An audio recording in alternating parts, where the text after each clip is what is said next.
This is the Broodcast.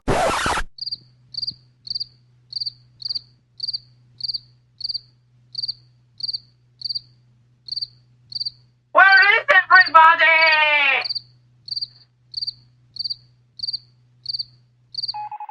Recorded Black Friday, Mine was messing up. Yeah, mine was messing up. What's going on? Oh, not much. Just jumping on for the Broodcast. Sounds good. Sounds good. Yeah, I it was supposed to be at 8 and I forgot, but part of it was because we were reading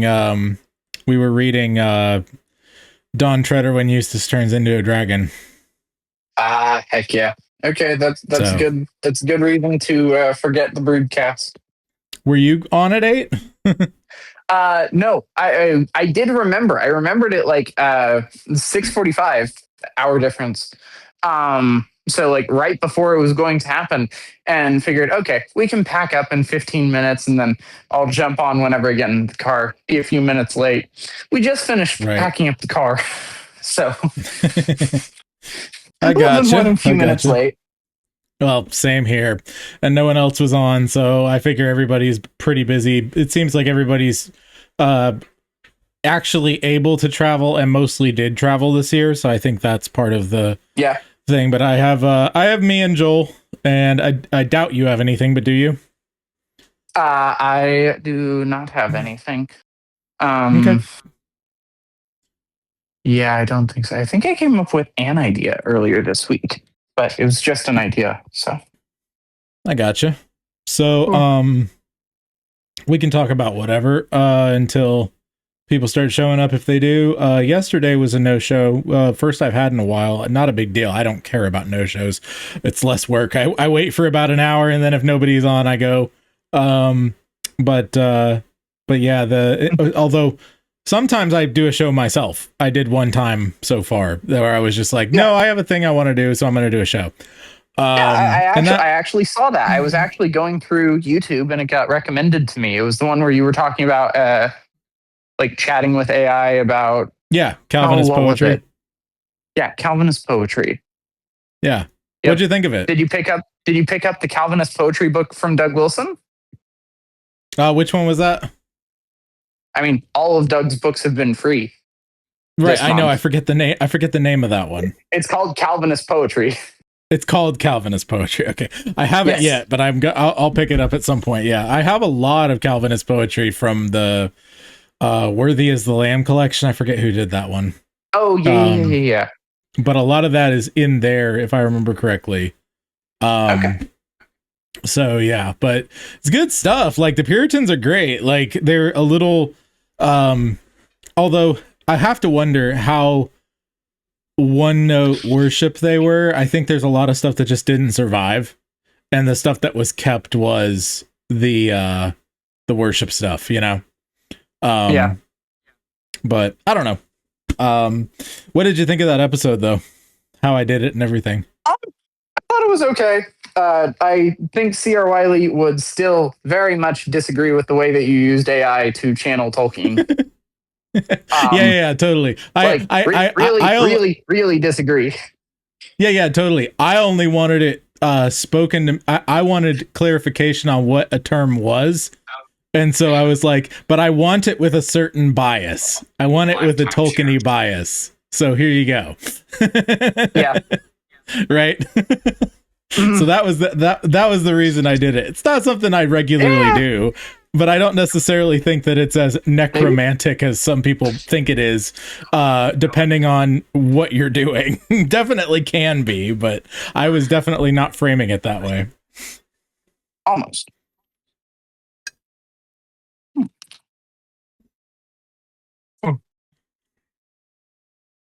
So what y'all been up to? I'm on Enjoying call with the your Brood, by the way, if you guys want to jump on.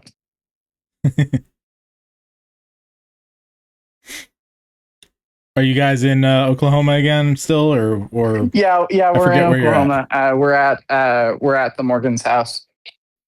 Gotcha.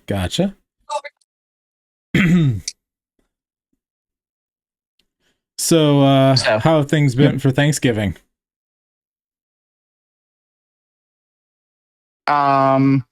Thanksgiving was great. Thanksgiving was fantastic. We ended up, the Morgans had us over at their house. And by us, I mean not only Debbie and me, who were staying down here for a while, but also my entire family.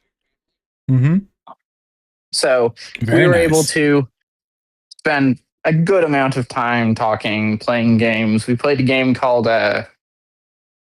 what is it? Not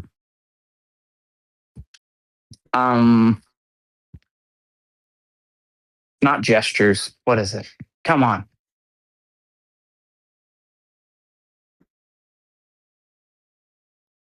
Nope. I'm not going to think what it is. Basically, it's taboo and then taboo with one word. And then, Mr. Josh, what is that game that we played yesterday called?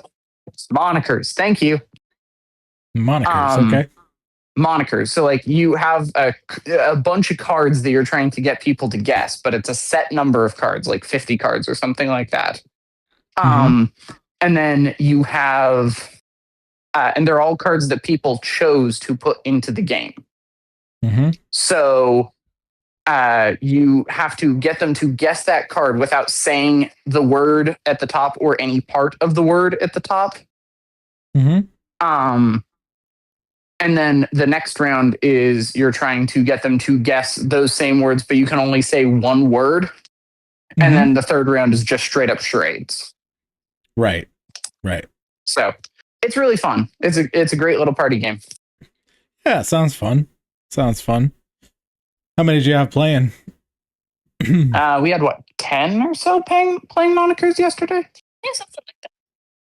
You brooding? Yes. That's fun. So it was great. We were all packed, yes, except for the stuff. Yes. All of the chargers. So that was really fun. That was great.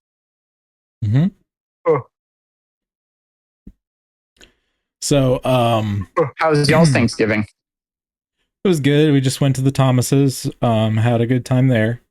There's a lot more there's a lot more kids these days. Casey probably has 6 or 7 nieces and nephews. And then there's, of course, Hazel and Peter's uncles that are aunt and uncle that are their age. And then Peter and Hazel. So it's a pretty good number of kids now. And most of the awesome ones who were teenagers when we were dating are now, married and have kids or whatever. And so it's a little bit more chill on the adult end and a little crazier on the kid end. So that's good.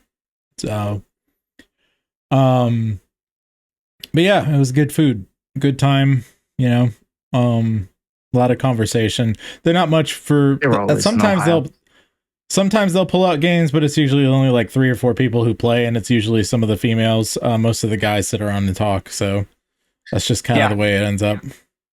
But we just like, we just all like board games. Oh yeah, totally. You know me, I like board games. Yeah. I really have to watch a game or two before I can jump in. That's the only way I can learn. Where are the keys? They're there. Got the keys. Yeah. We, like Debbie's family are really into board games. They have a ton of them. And my family very much enjoys board games, though we're not we don't have as wide an experience with them as they do. So it's a fun thing. We enjoy it. I know that you don't enjoy board games as much generally. Generally, I still have had great times playing, and I'm not opposed to them. I literally just need to watch people play a couple rounds, and if it's a long game, like, I'm just going to watch, like, so. Oh, fantastic. Thank you. Some people have been nice enough on some Monopoly-ish sort of games, not literally Monopoly, but... Okay. Sure. but Monopoly style kind of games, you know, where you have kind of a board you go around and it's a longer game and strategy and blah blah blah. Some people have been nice enough to like let me watch like everyone go around like 4 times, everyone get a turn like 4 times and then jump in, which is not always like advantageous or fair depending on the game. Thank you. But like, Let me know what. See ya. at that point, I don't care. You know what I mean? Like you let me see how it's played, then I can play it, you know? So Yeah.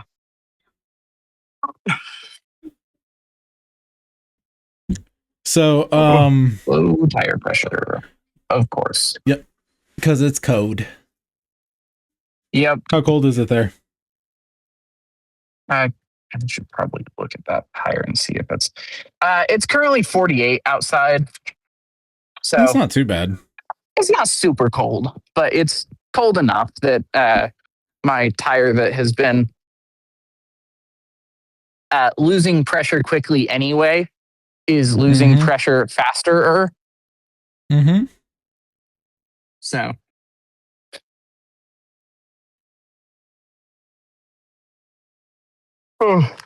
yep, that's what's been going on there. Gotcha. Oh. So what else has been up with y'all? You've been busy with just random church and events and parties and stuff with the holidays and all that. We actually haven't been ridiculous. You cut out. Probably getting off Wi-Fi.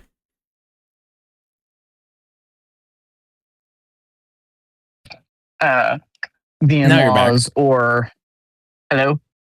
You were back. You were gone for a little bit. Go ahead. Oh yeah, we actually haven't been terribly busy. I meant to jump on both Tuesday and Wednesday this week, but did I jump on Wednesday at all?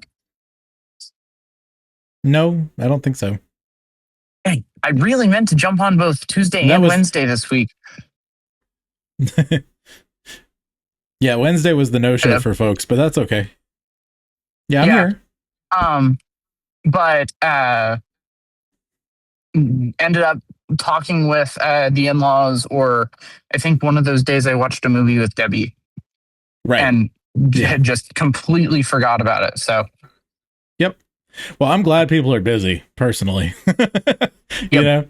It's given me more time with Casey and, you know, just evening stuff and whatever else. I've got a lot right now, but I'm always happy to be on and doing this. Like, this is important too, you know? So I'm just having that open door, I think, has been really helpful for a lot of people. So yeah, absolutely.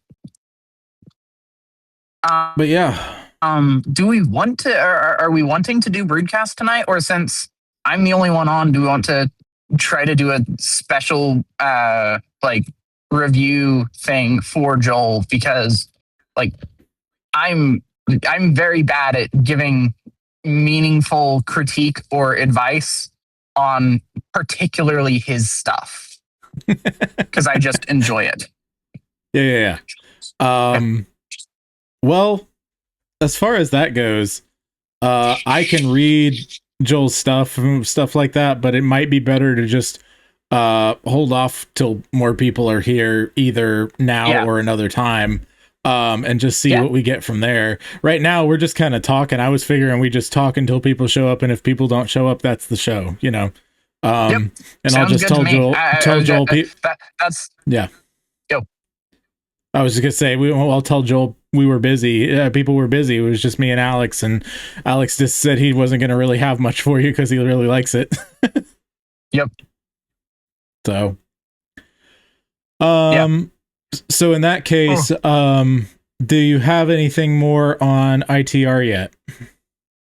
I have not read any more of ITR. No. Okay. I have not gone through and timestamped the prophecy either. Okay.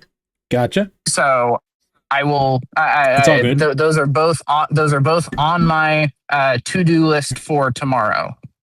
Because we don't have any plans for tomorrow, right? Already got that scheduled though. So sweet. Yep. So sweet. Sweet. I'm excited to hear about that. Mm-hmm. Yep.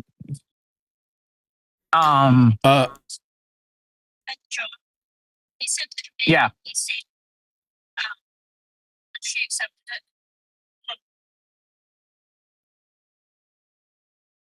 Is she saying something to me that I'm supposed to hear or no? No, she's not. She's not. Okay. She's talking I to just Aaron. wanted to make sure. Okay. Yeah. Well, what did you think of that channel that I sent, the video? Which one did you send? When did you send it? The anti-Calvinist one.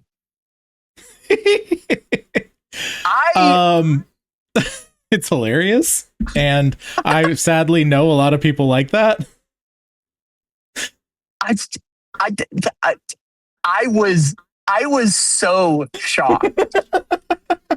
I was beyond shocked whenever I got, because I got it recommended like 2 or 3 times by YouTube, and I was like, okay, sure, I'll brush up on my apologetics.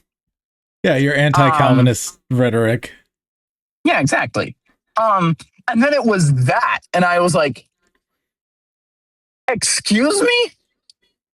Excuse me, what? What is this? This can't be real. This is so strawman.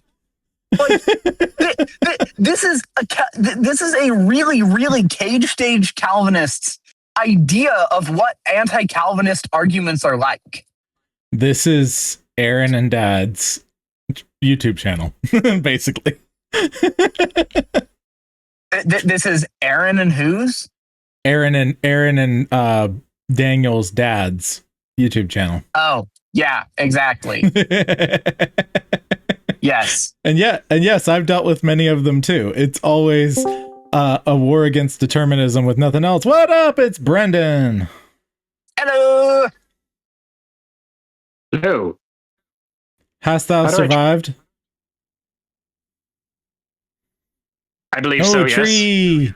Pretty tree. Yay. Love. Can you tell which areas were decorated by Tristan? Just clusters of ornaments.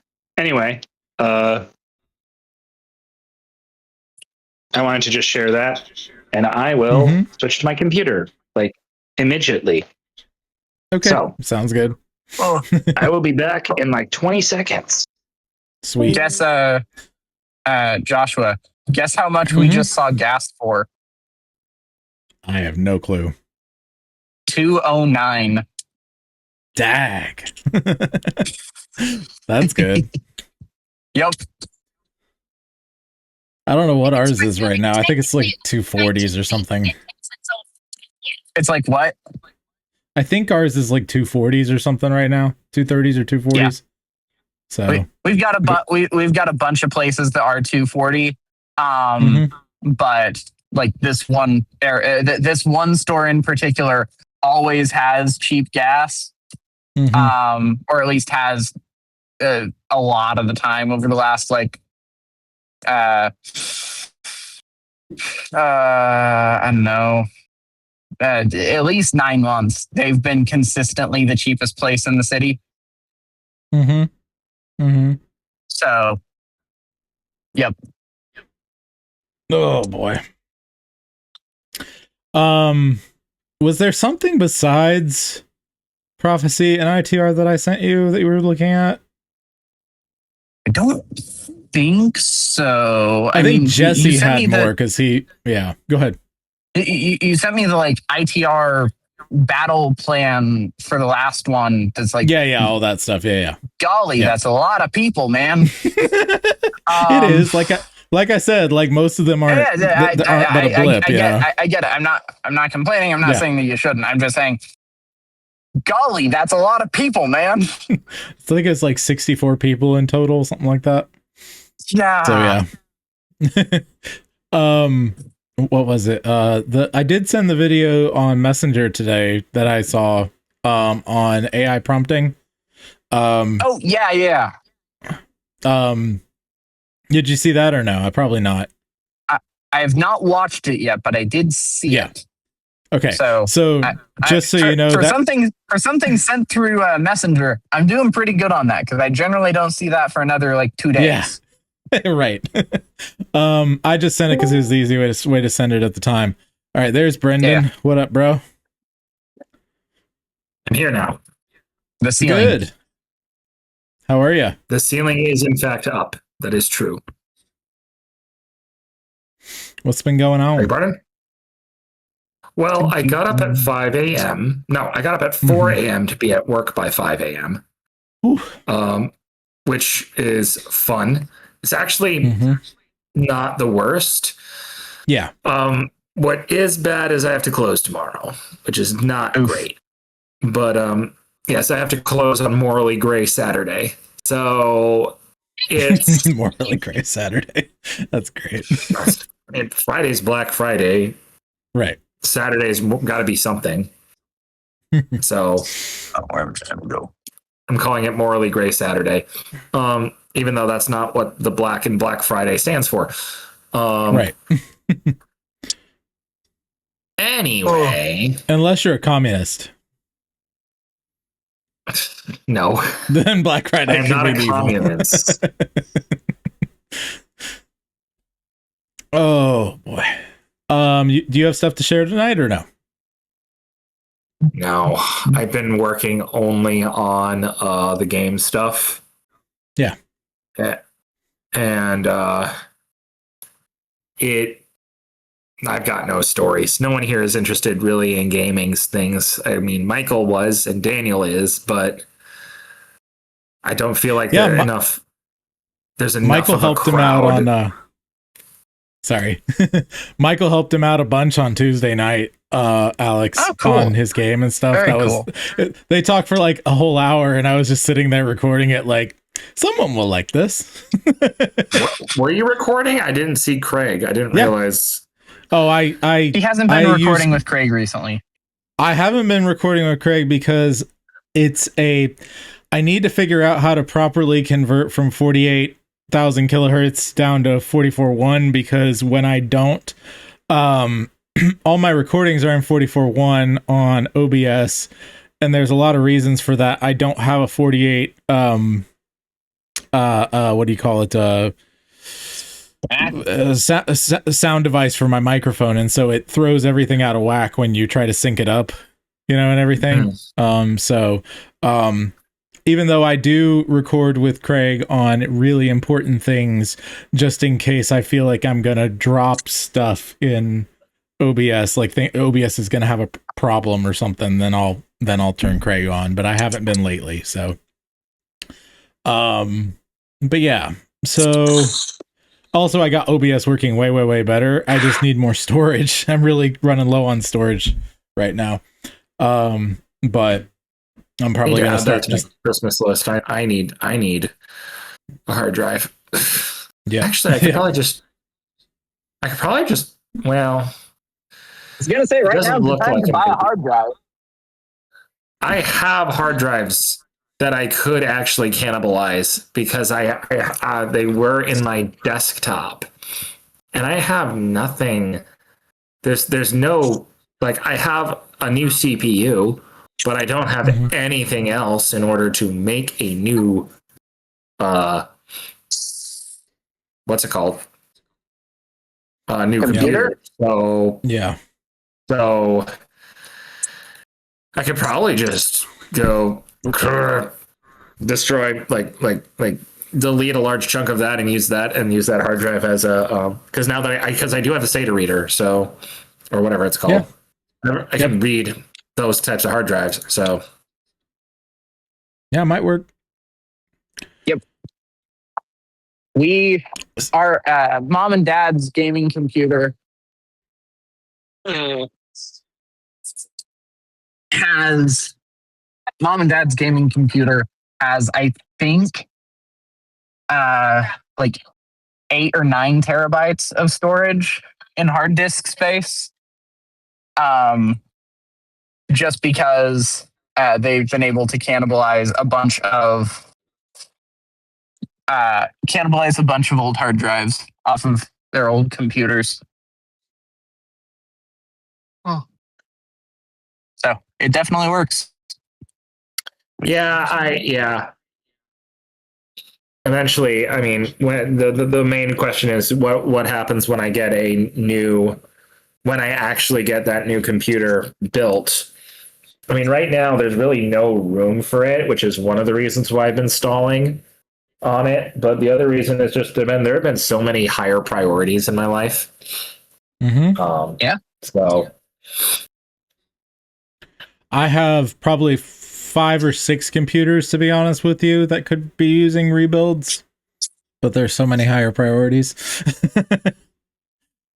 Some of them are really old and retro, and I'd love to build little retro systems out of them and sell them as is, because people like that sort of thing. And then some of them are, last couple years. So, but yeah. I'd love to rebuild some of those Windows 95 systems, just sell them on eBay, make a bunch of money, because people buy those, Yeah. I mean, retro gaming is definitely a market.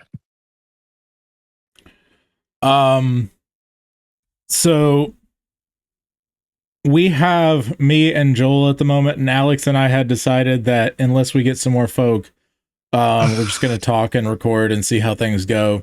If you're wanting to hear Joel specifically, we can do that, but it's not going to be a full show unless we get some more folks. So we'll see how it goes. Otherwise we can just continue to talk and record and hang out. What are you game for? I mean, we can save Joel for another time, so.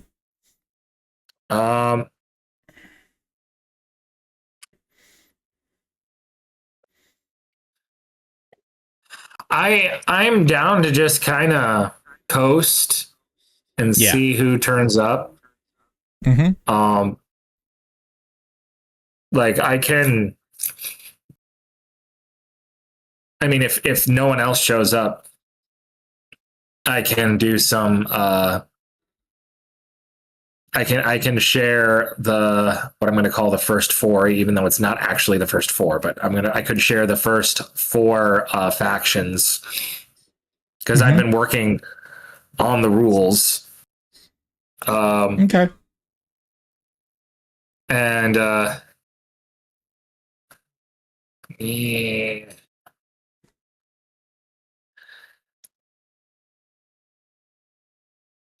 go.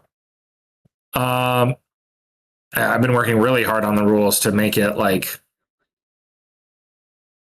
'Cause I say I've been working really hard. I've been really jazzed about the individual factions, and so I've been doing that because it's like,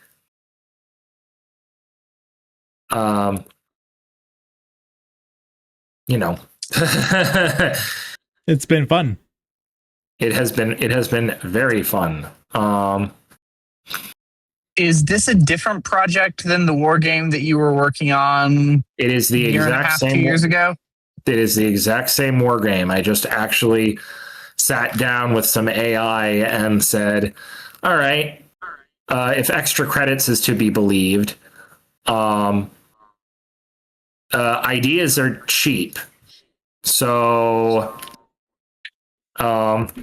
let's just vomit ideas.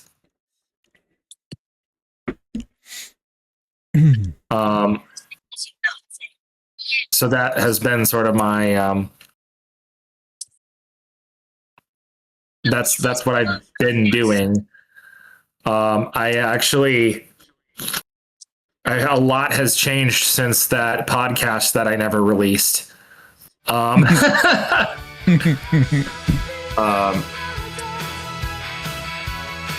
let's pivot from Broodcast to Poetry Bootcamp.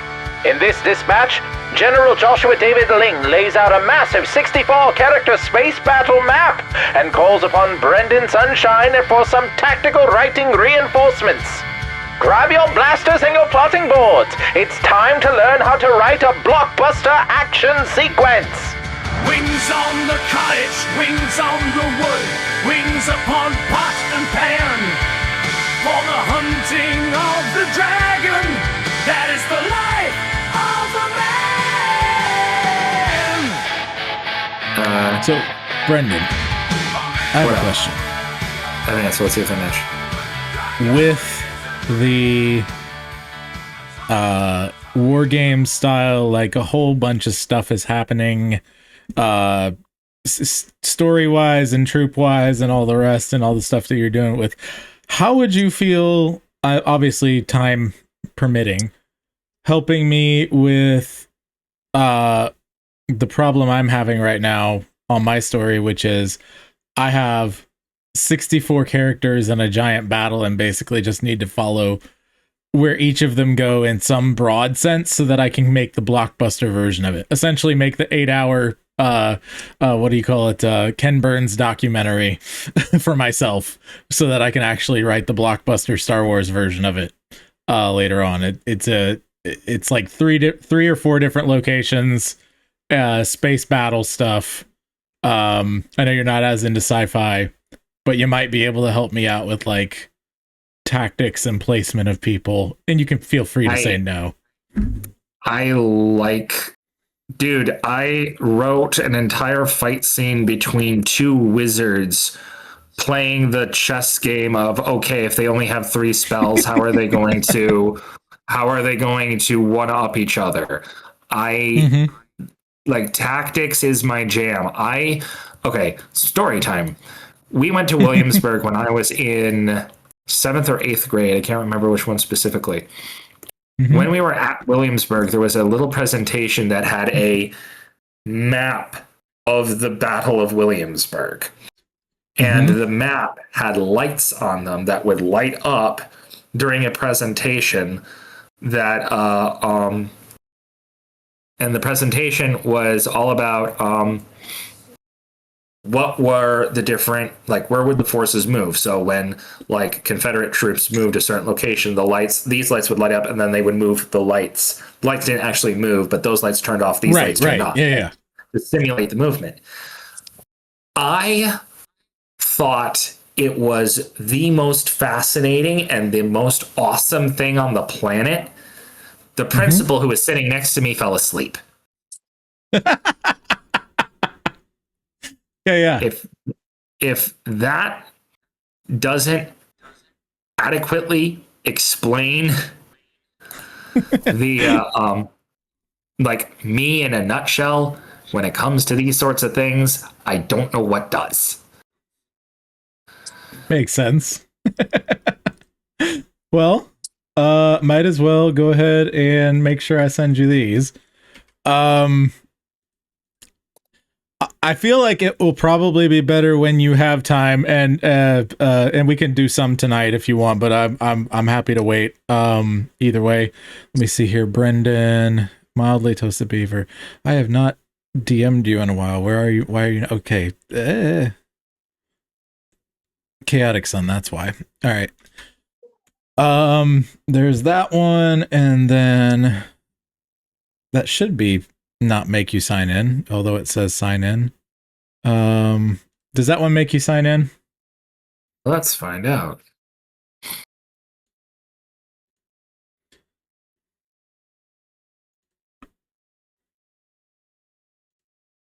Hold on. I think I got it. I think it's that link. Yes. Okay. It is definitely So not the previous link. Okay, so there's that link, which is all the characters, and then I have this spreadsheet. And then I have this spreadsheet. Says, "Dear Lord." And then I have this spreadsheet. That was my reaction too.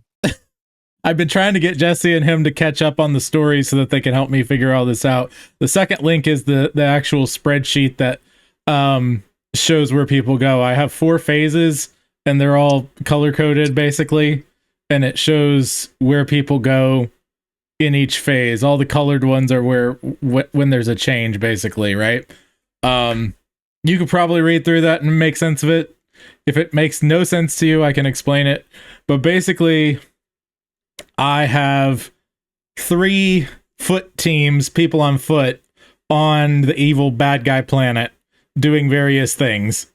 And then I have the dogfight that ends up happening in space.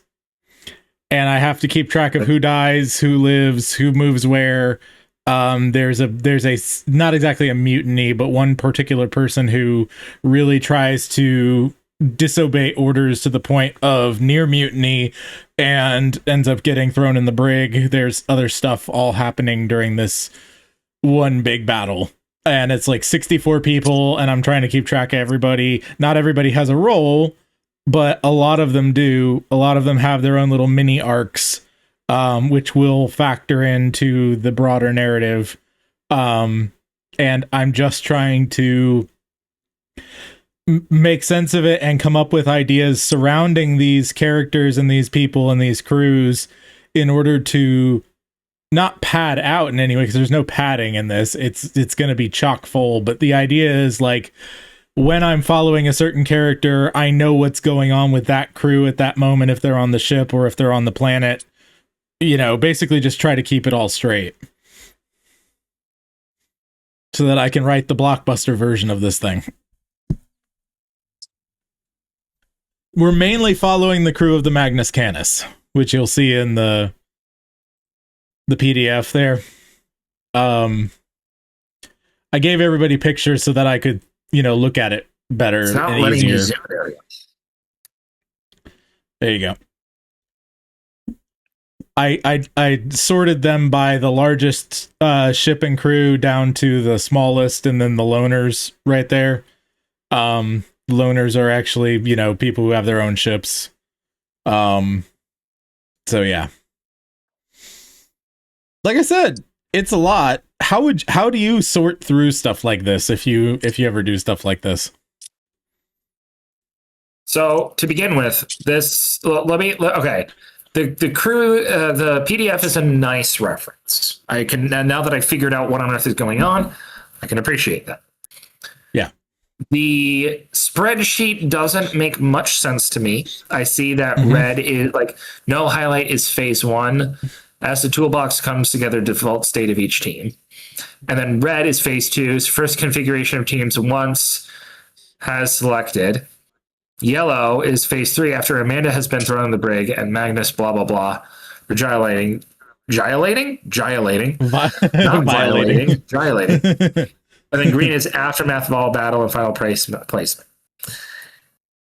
So you have the different phases, and you have a couple of it looks like you have it sorted by place. But then you get into the Team Alpha crews. Right. So those are the teams that have a specific location. Yeah, those have a specific location. So you see above that, finding and extracting Jarvis K9, disabling security systems that would inhibit Team Alpha, and then holding Point Midnight, which is a strategic spot. So they each have their thing that they're doing down on the planet. Those 3 teams. They're on foot. Okay. So when I'm plotting out a fight, I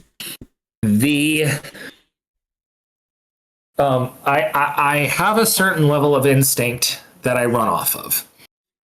But the best way for me to describe it is the same way that I talk to Daniel when he's talking about plot in general. And that is the thing that I stoled, whatever the word is, from every frame of painting, which is which he stole from South Park, which is the but therefore. This is going to happen, but something else happens. Therefore, these guys adjust, right? In order to know what the but therefore, how the but therefore works, you then need to figure out what is each side attempting to do, and then what do they have at their disposal.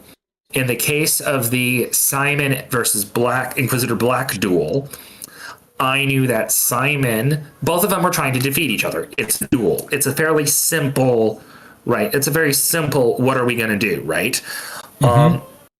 It's literally just a fight. If it were like Simon was infiltrating to get a piece of data, or infiltrating to get a magic crystal, that's a different thing. And then if Black was chasing him or trying to stop him from getting the crystal, then we can actually start playing out further, right? But for the duel, it's just they need to beat each other. It's a very simple one. From there we go, okay, what are their resources? Black is not a master swordsman, but Black is a very good swordsman, but so is Simon. They're on par. And I specified in the duel rules that each of them only gets 3 spells. So they're on the same there. However, Simon cannot spontaneously cast. Black can. So that's the difference that we've got in terms of resources. So with that difference, what do we do? Now, I had to add a couple things. When I was working on that fight, I added that wizards have cloak that makes them immune/resistant to magic, because I realized that it would be really stupid if a wizard didn't have some protection from magic if there was a chance he was going to fight another magic user. Right. You know, so you're going to have to allow yourself to have some flexibility for that, because there are going to be the moments where you'll be going along and someone will say, why didn't they just do this? And you'll go, oh, crap, why didn't they just do that? So you have all of your ships. You have all of your different crews. You have all of this. I have no idea what the bad guy has. I'm assuming, so we can back up on that, given, go ahead, Doug. Given what I know about your story, this is sort of an underdog's tale. So the bad guy has way more in terms of resources than they do. So this is a uphill battle. This is a Rocky moment. This is a pick your movie here. Well, it's a stealth moment. This is actually them. So this whole entire fleet that we're dealing with, this small fleet, the story is that the captain of the Magnus Canis, Amanda K9, she is the daughter of a high-ranking official in the Galactic Republican Federation. They're the benevolent republic that essentially is trying to oversee and put laws over tech. And his daughter has joined the side of folks who are trying to basically be the libertarians. They're like, no, we need right to repair, et cetera, et cetera. So this group of people are a bunch of illegal tech repair pirates who've decided, if all-out war comes because this high-ranking official has been captured by the evil empire and the Republic retaliates, that's not only going to be bad for everyone, that's basically going to spell our doom in the end, because they both sides control so much of the galaxy. So we need to save him from the evil empire, Jarvis K9, the high-ranking official.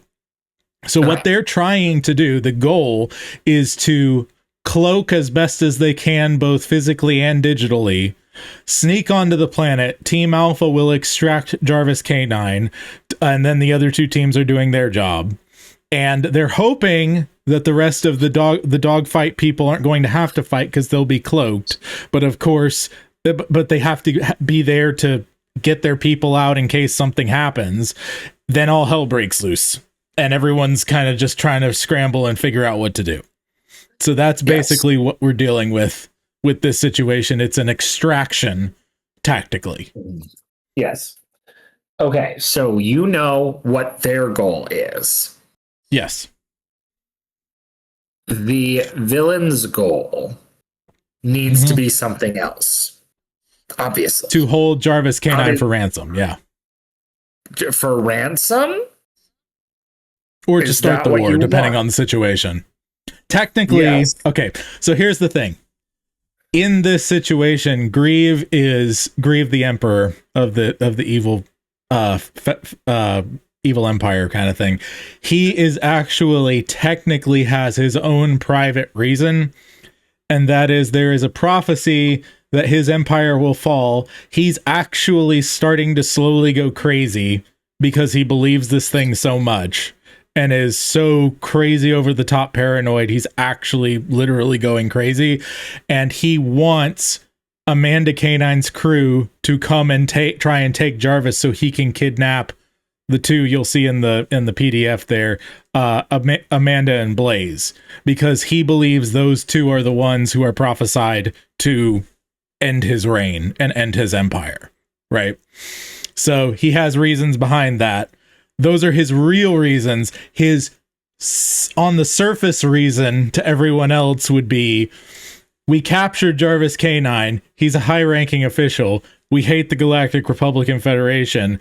We're going to keep quiet and hold him. So they're going to think that we're going to send ransom at some point, or they'll think that we've killed him, but we're going to keep quiet so that we can have the tactical advantage once they find out that he's been captured. Right. So that's what everyone thinks he's doing. But his real thing is actually, I want Blaze and Pandora on my planet so that I can capture them and put an end to them. Okay. So you know what he's trying to do. You know what they're trying to do. Now Yes. now it's literally just a game of following the logical steps of what you would do. Okay. Now, you have to suspend some disbelief, and the bad guys have to be a little bit stupid. Not a lot stupid, because if they're a lot stupid, you lose so much. But there has to be something that goes on. So let's go back to my Simon and Black example. They each have 3 spells. Black doesn't know what Simon's going to do, but he bets that Simon doesn't have a destruction spell of some variety ready. So he concludes then that Simon has to use his sword if he wants to win. So what does he do? He locks his sword in his scabbard. So Simon can't draw his sword. Simon is now functionally defenseless. Simon counters. Okay, so that is the first thing that happens. Simon was planning on drawing his sword and using his diamond blade spell to sharpen the sword so that he could draw the magic circle on the ground and trap Black. That was always his plan. But now there's the roadblock in the way of he has stopped him from drawing the sword. Now, why doesn't he just kill him with a spell? Well, that's where the magic clothes come in, right? There's that element that I had to kind of add in there. But it's a logical reason, and it's not particularly world-breaking, I don't think. It makes sense. I created a logical reason for why, but it's there. Simon then has to react. He reacts by basically giving himself flash super speed.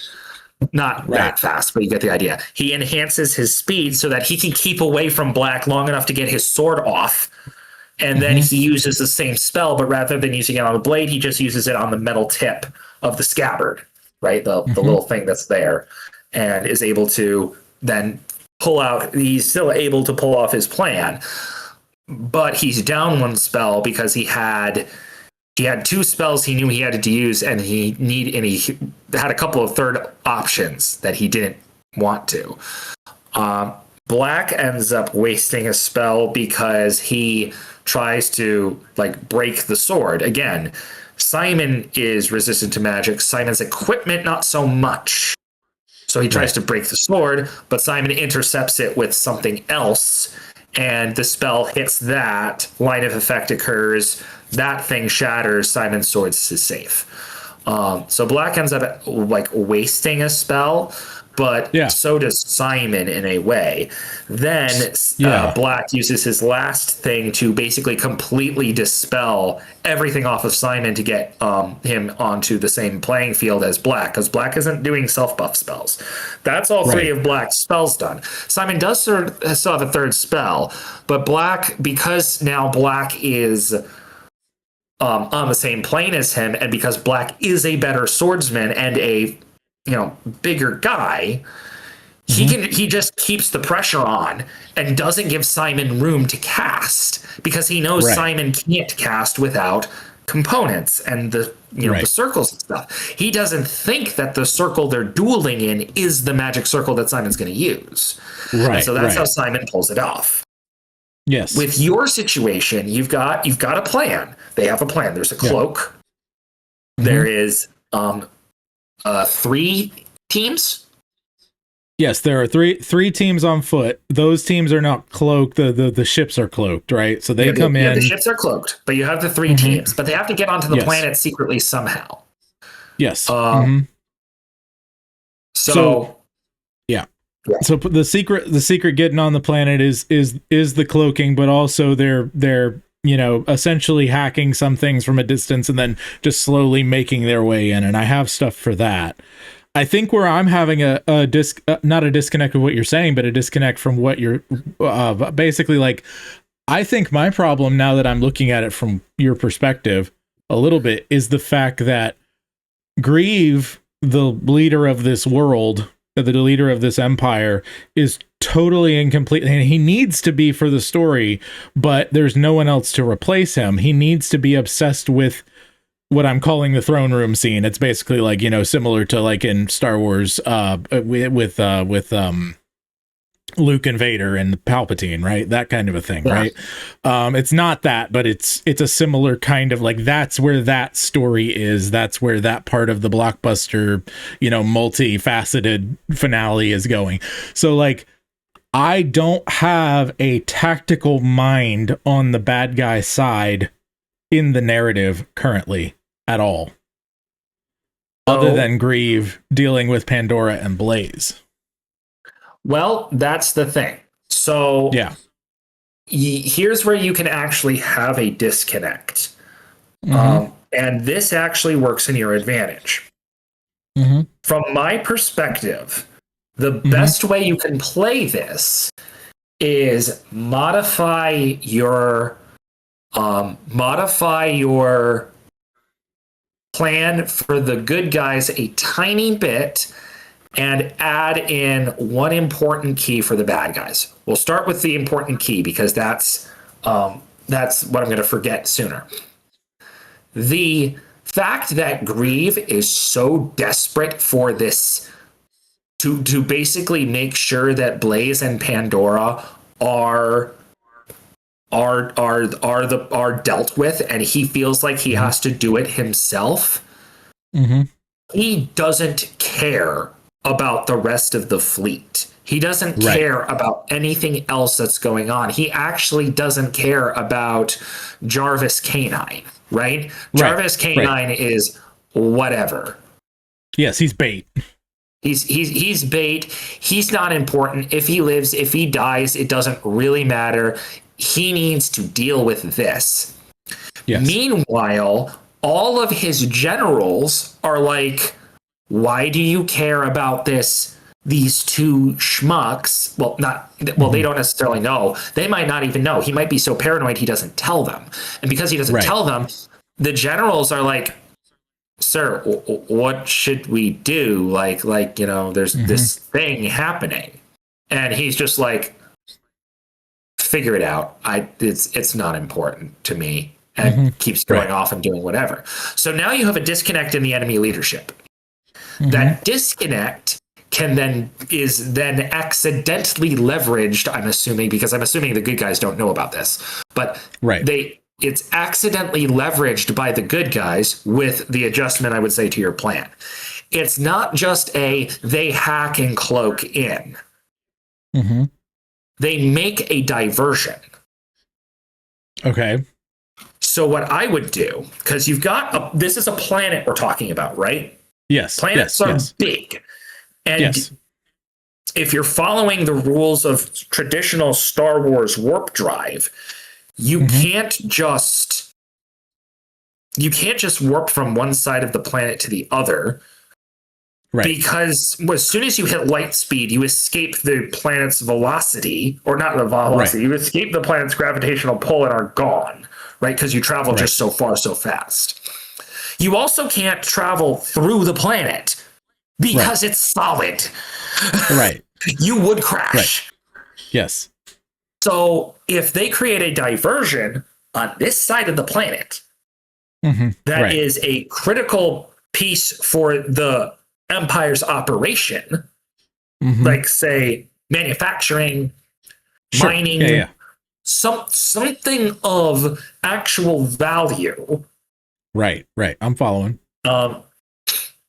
They hit that as a distraction.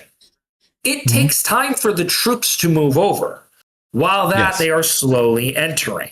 You now have a legitimate reason for why the Empire doesn't just overpower them.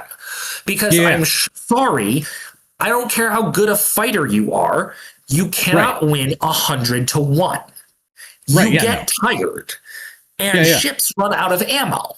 So there's no reasonable way that a force of this size... In a Star Wars situation, you might not run out of ammo because you have, you might run out of power before you run out of ammo, depending on the type of ship and the type of ammo. But go ahead.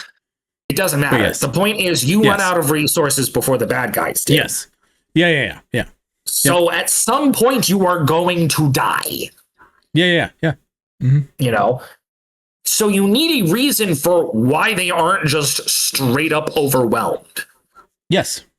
And so the distraction is a very convenient way of getting rid of a large number of guys. And it doesn't even change your plan all that much. It just modifies it. Yeah. I have an example of such a diversion on a smaller scale in the very early chapters. I'm going to reuse it. It's smart. Yeah. It's gonna work. And as a storytelling technique, that's great because now you're doing a callback. Exactly. So, yeah. Okay, but that's also helpful. Could go against them because one of the generals probably figures it out too late, but he figures it out, and that can be your like. I don't know if catastrophe is the correct term, where the dogfight's happening up top. Because something happens, they have to break cloak for whatever reason. The fight happens. They're kind of overwhelmed, but they're able to push back, and they finally have okay, we got this. And then all of the rest of the army shows up that was already sent over to that distraction. They arrive, and they're like, we don't got this. Right. So you have that catastrophe moment to escalate, to make things worse, which is something that always happens in these blockbuster things. And then Captain America says on your left, and or what's his name says on your left, and the entire army shows up. But you see what I mean, right? Yep. And then you have the last. Then at the end you have the I am inevitable. Oh, nothing happens, and then you say, and I am Iron Man. Or I am Pandora. I don't know. So for you, I think what you need to figure out is what forces are actually on the ground for the bad guy, right? Because having the answer be everything doesn't actually help. You need to know what does he have at his disposal. And who's listening to who? Because if you take the generals and Grievous, which by the way, if you don't have one of them Grieve. If you don't have one of them say hello there when they arrive, I will be very upset. You don't even have to add the General Kenobi. You just Grieve does his monologue, but he does his "so you finally arrived," and Blaze looks over and goes, "Hello there." Yeah. Oh boy, anyway, that'd be fun. That's me being silly. So can I run a few? No, go ahead. You're saying you're on a roll. But yeah, the fact that you have. It kind of complicates your things a little bit because now you've got what does Grieve have? What do his generals have? What does the good guys have? Right. But one of the things that's on my side too in this situation is the bad guys have such extreme firepower because they're running vampiric technology, which you kind of know about from some of my stories, but you only have a limited supply of blood in these situations. Like, unless you're a tanker ship, which would be kind of ridiculous in a lot of cases when you can have super hard to hit fighters that run on one guy who's piloting it. Like the efficiency thing for them is a big deal, right? Because it's harder to hit these tiny ships than the huge big ones. There will be some huge big ones with major firepower, but like they're going to be less common than the little tiny fighters, you know? So yeah, but the little tiny fighters that have big wallop, right? Like they have their differential for the size of the ship to the amount of wallop that they can deliver because of the vampiric technology is like huge compared to the good guys. So, can I run a few scenes by you, scene ideas by you, for things that I have during this third act and see what you think of them, narratively as just, moments. These are basically just moments. So one of the loners, who has a ship called the Iron Mare, you can look these up if you want. He goes by Wrench Delgado. He isn't comfortable with Nails, the crew holding it, because Nails is sort of like, they have a reputation for being really scummy. But Yara Meta, an old friend of him assures him it's the best option. He and Coolidge needed their ships to be stowed so that they could go help with other stuff, and he drew the short straw, so he ends up being on Nails' ship, and he doesn't like it because they're scummy. Then I have the Magpie is loaded onto the Gentleman's Highline as Monty Webb is distraught about having to house such a vessel. Gentleman's Highline's all like top end of the line, like they're the steampunk ship basically, right? Like they appreciate aesthetic, and they're loading a big oily mess onto their ship, and he complains about it. And the leader, this is an opportunity for the leader Jethro to talk to Coolidge about final strategies while a comedic thing is happening in the background. Stop at any point and say what you want to say if you have anything. Bannister LaRue talks to Silas Cortez. He fakes a written order from Jethro, the leader, to use Ghost Protocol. Bannister LaRue's the leader of Nails. Silas is reluctant to, but gives in to Bannister and gives him the keys to his ship. The rest of Team Alpha show up and interact with Bannister as things go. Bannister's stealth abilities are questioned, but Bannister plays it cool, and we see he's hoodwinking everyone right now. It's made clear here that Missy Ander has command, but Bannister is in charge of escape. So one of the things I'm doing with this third act is Bannister LaRue is kind of imagine, do you remember the A-Team? Did you watch the old A-Team show? Okay. Not the so old he is A-Team, but okay, but I know enough about it. Okay, so you know Hannibal Smith, the leader Yes. character. Okay, Yep. So this guy is the anti-Hannibal Smith. He's like evil Hannibal Smith. He's got a smug attitude, you know, just really kind of slimy guy. And he actually is one of the only people who's intercepted intelligence about Grieve going nuts about this prophecy. And he's assumed that the whole plot is to get Blaze and Pandora on there, but he has connection to Grieve's AI, essentially, that Grieve works off of and everything, and has been confirming his suspicions, and realizes that the AI wants the people to come so that she can use their presence to overthrow Grieve. So essentially, he's playing double agent. We're seeing him from the perspective of, look, scummy guy who's going to betray them, scummy guy who's going to betray them. But there's this switch where it's like, oh no, he knows more than everybody, and if he let on, they wouldn't have had a chance, right? So that's one of the things I'm doing in this one. I have a character named Sparks worrying about Hikaru. They have a more developed relationship that I won't go into. It's kind of like a mentor-mentee sort of thing. Amanda meets up with Cass. Cass is one of the loners, Cass Meridian. They were old friends from... she grew up military brat, so like academy days, you know, they used to be friends, but one went to bounty hunting, one went to ITR. Team Beta meetup, Team Gamma meetup, so like dealing with the teams and their stuff. Bannister puts Dimitri in charge, so his second in command, and the two talk ominously about how dangerous Bannister's plans are. The Gentleman's Highline group meetup. Lady Vivienne is hesitant as well, but agrees to George's moralistic approach is inevitable in the end. They kind of have a whole thing where they discuss their position and all of this.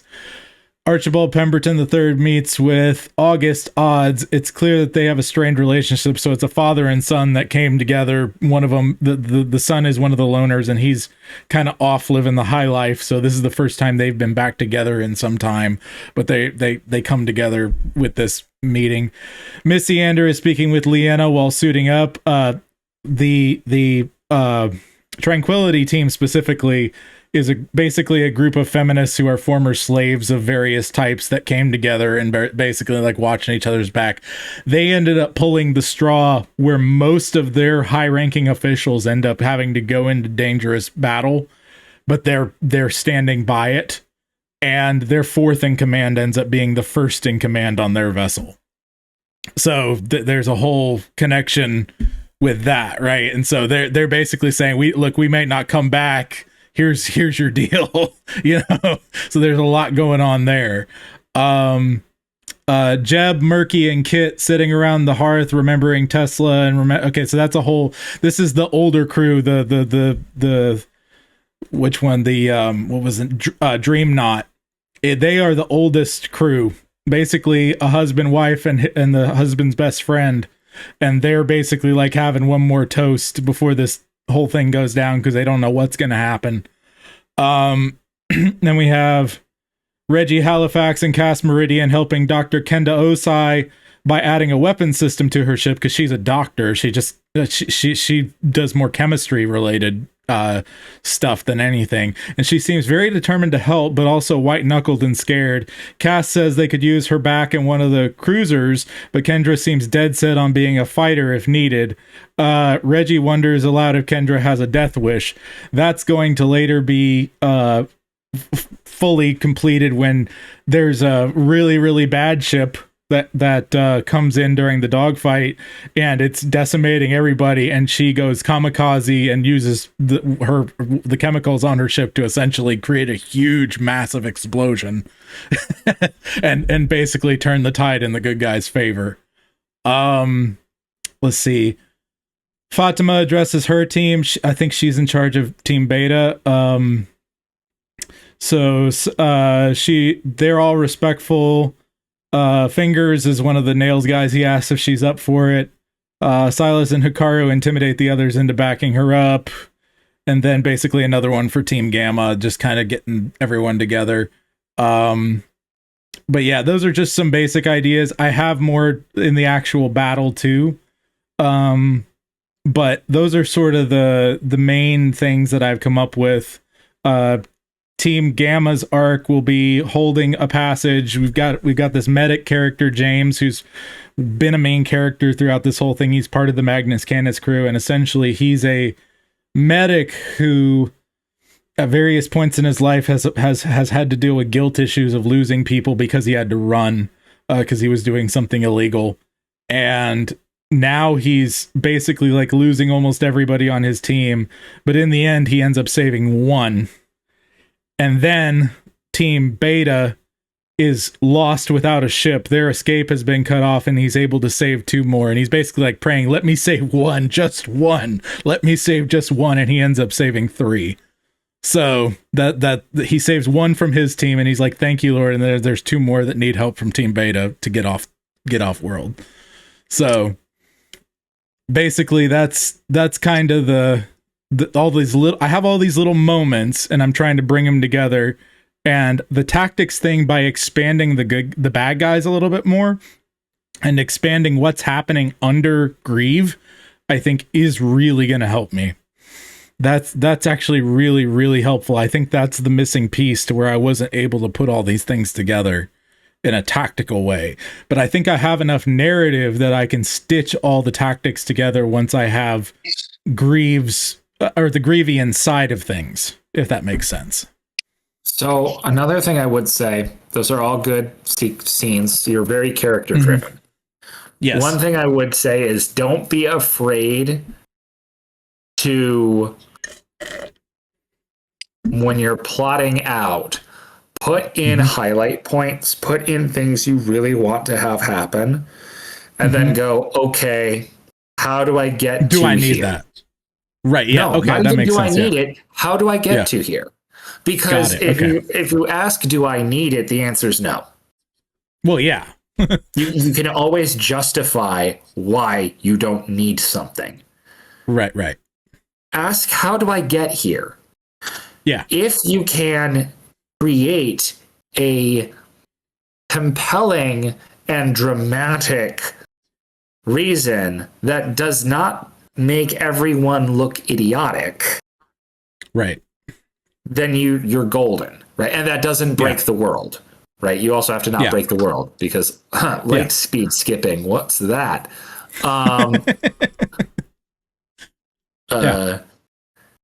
But force healing, fight me. But like, if you have to, He said force healing. Force healing's been in the games forever. yeah, That's in the true. games, because you need to have a way of healing yourself in the game that isn't just, oh look, I picked up a med pack and now I'm better now. Hey, look, I sprayed this bullet wound with antiseptic spray and now it's just magically gone. Wow. Anyway, also the games are not canon.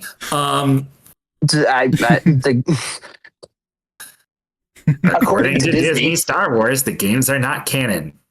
I mean, actually, Fallen Order is canon. Fallen Order has force healing. Okay, but okay. But in Star Wars, the majority of the population has consumed force healing was not a thing. Anyway. This is one of my other concerns in this thing is the fact that I have not set up. So I had force healing? No. I had one general. No. I had one general who was killed by Grieve to show he's losing it. But I do not have any other generals that are characters thus far. That might not be an issue, but I kind of would prefer to have something of that guy, he's in charge now. Do you think that's unnecessary? I don't think it is necessary. Mm-hmm. If you really want to do it, you can, but it's a lot more work for what, in my opinion, is little payoff. Because you can just put in, this guy was promoted. He was a little nervous because his last boss got killed for seemingly no reason. Yeah. So now he just is trying to do his best. And this that is would why also probably. Yeah. And this is why he jumped at the bait for the factory. Yeah. You know? Yeah. Well, like you were saying, yeah, basically that just gives more explanation to their disarray. Yeah, it does. Yeah. I'm just saying, you've got so many characters here. You have reached Brandon Sanderson levels. Or no, not Brandon Sanderson. No. What's Wheel of Time? No. Robert Jordan. You've reached Robert Jordan levels of what the duckery is going on here. Not all of them are characters. Not all of them are like fully fleshed out. Only like probably half of them are like halfway fleshed out. So the number of them that are fleshed out or important is entirely irrelevant. You sent an Excel sheet with 65 characters and asked, how do I organize these people? You're actually trying to organize a small con. That's what you're doing. Yeah. You're trying to, you're reaching organizational levels where you need a specific app. Yeah.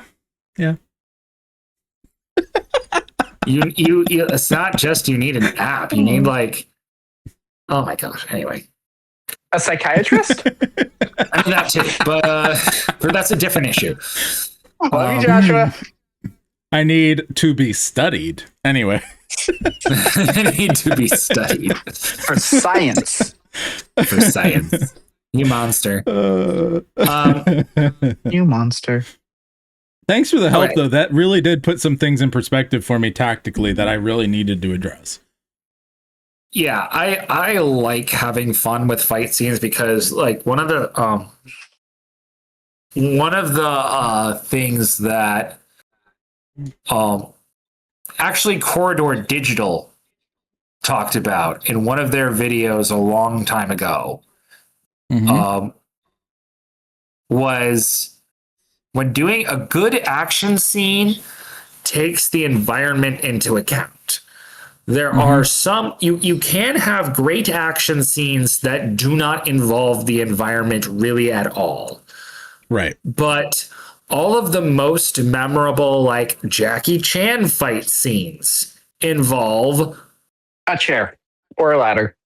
a ladder.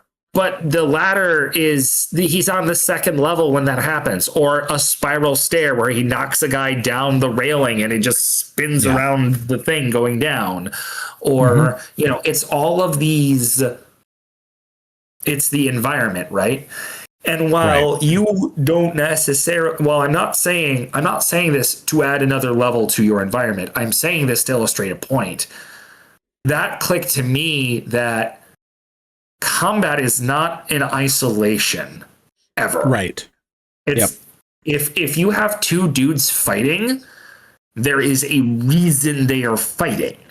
There is context and all of this stuff that builds up to it. And the fight itself is, because the point of the fight scene is like, if you think about Jason Bourne in the Bourne Identity, the first one, that had some really brutal, badly edited, but brutal fight scenes. They're badly edited because the actors can't fight to save their lives. But he fights a guy with a book. There's a book on a bookshelf. They're slamming each other into walls. They're using the environment to pin each other. There's all this stuff. That's all skills, and that's the environment and the resources available to them. Right. That changes. It's not just the context of why they're fighting. It's also the context of how they fight. Right. So if you're going to do tactics, you really need to know what do they have and what are they trying to do. Yeah. Do me a favor real quick. Go to the PDF and look down through the loners column and get to Coolidge and tell me who he looks like. See if you can guess who he's based on. Loners? Where's Loners? Loners is after all the ships, yeah. Oh, that's Marcus Pittman. Yeah, it is. Yeah, Marcus Pittman. So he's actually like in the story way earlier on. He's actually Amanda, the captain of the Magnus Canis, like ex-boyfriend, and they have a weird like on again, off again thing. It's kind of funny. So yeah. But yep. Oh boy. So what else? Thank you for the help with that. What else is up, gents? For our next dispatch, the Brood trades their sci-fi blasters for heavy theological artillery. What starts as a joke about Oatmeal Stout brews into a deep trench-level debate on federal vision, church authority, and the true definition of a teacher. Keep your heads down and your Bibles open. I'm a mildly toasted beaver, got my whiskers sings again. Cooking fish for sons of Adam while the snow is blowing in. Mrs. Beaver says I'm clumsy, but I keep that fire bright. Just a mildly toasted beaver, keeping watch through frozen nights. I want ice cream. Not much. Ice cream would be good. We had a bunch of pie from Thanksgiving left over, so that was good. Well, how was y'all's Thanksgiving? Did you go to your parents, or what was the... I saw the table. It looked beautiful. Yep, went to our parents, or my parents, my wife's in-laws, I guess. We we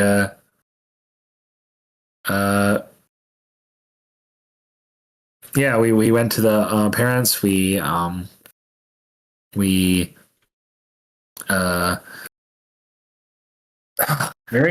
It's very little to actually say, like that. Doesn't sound just like we ate food. We got into a political argument. It was whether or not Skillet. It was whether or not Skillet's O Come O Come Emmanuel was good. That's the most political we got. Who was arguing that? What do you mean by who was arguing what? Like, I'm just wondering who was on the sides on that one. I haven't even Dad heard the didn't song like yet. it. Okay. That Dad did But not. he's like not it. a He metal thought- guy in general, right? Well, he's not. Well, we talked about it, and he admitted, yeah, I'm not the target audience, but he just did not think that the metal drop in the middle he said that it felt like it came out of nowhere. Yeah. I mean, that was kind of the point, but yeah. Yeah. And I'm just like, okay. Yeah. Makes sense.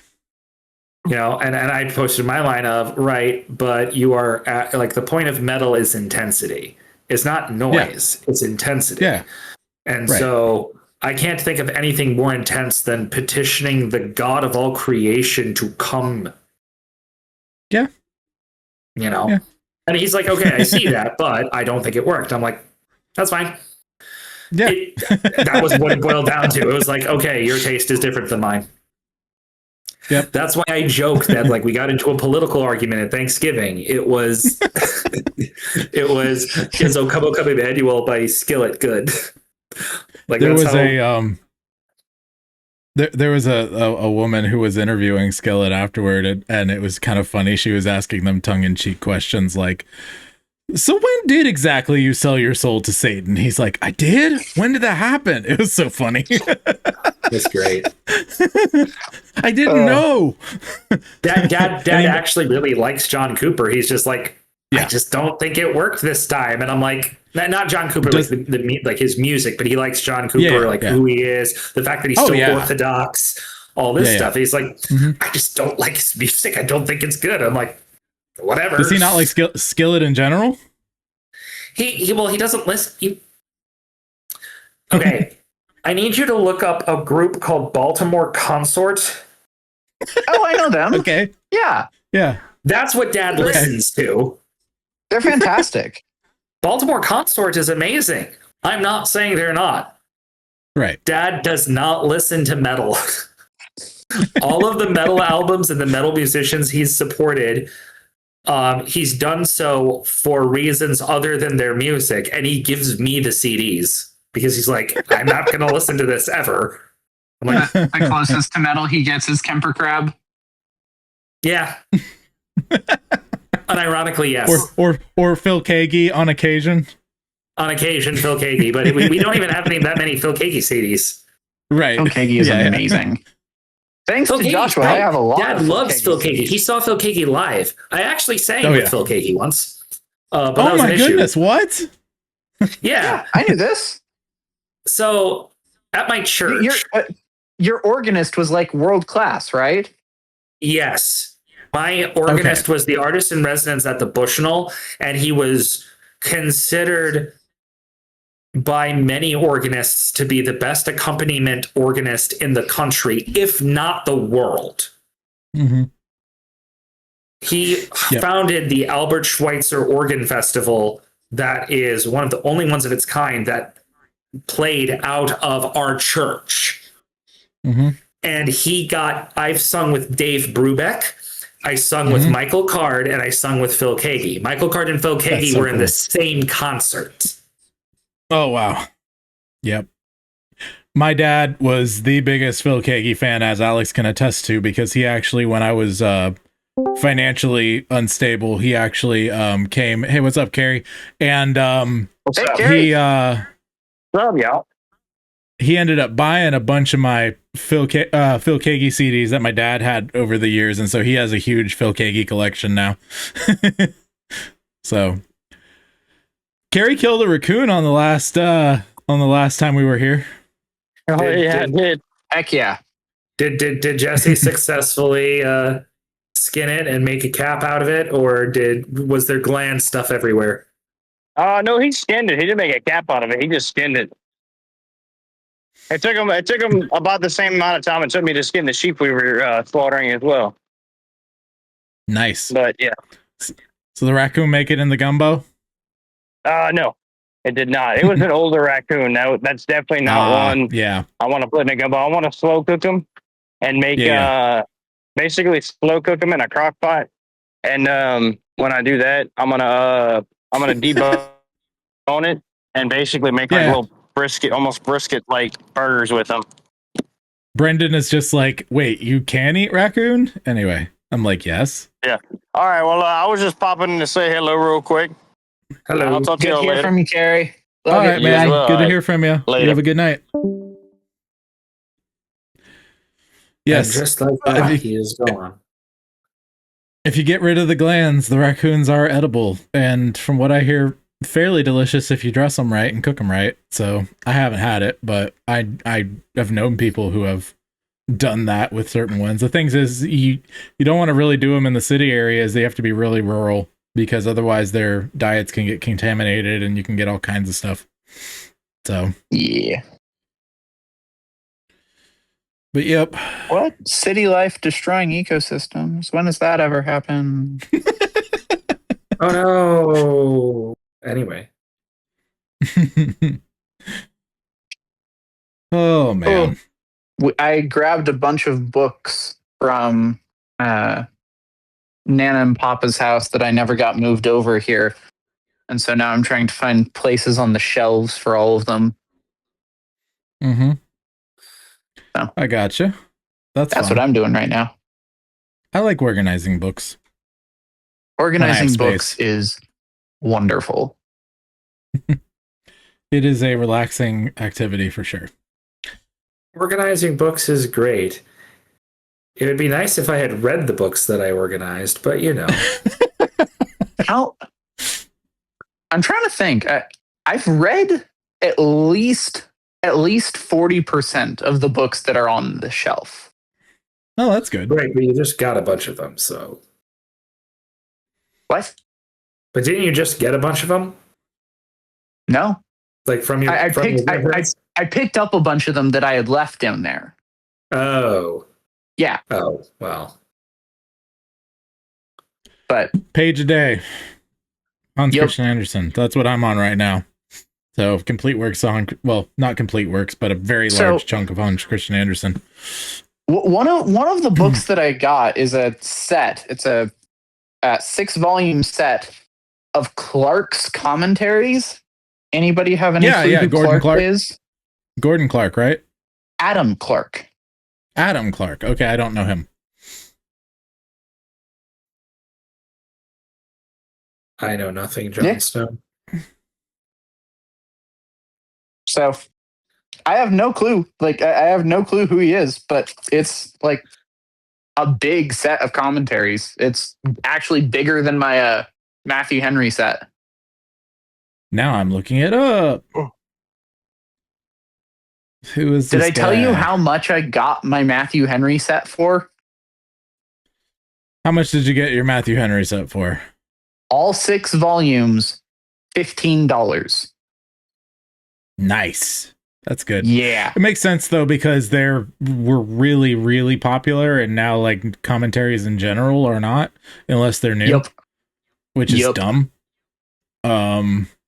So he was a Methodist theologian in he was born 1762, he died 1832. Irish writer and biblical scholar, Methodist. That tracks, because I'm pretty sure I got the books from my great-grandfather's collection.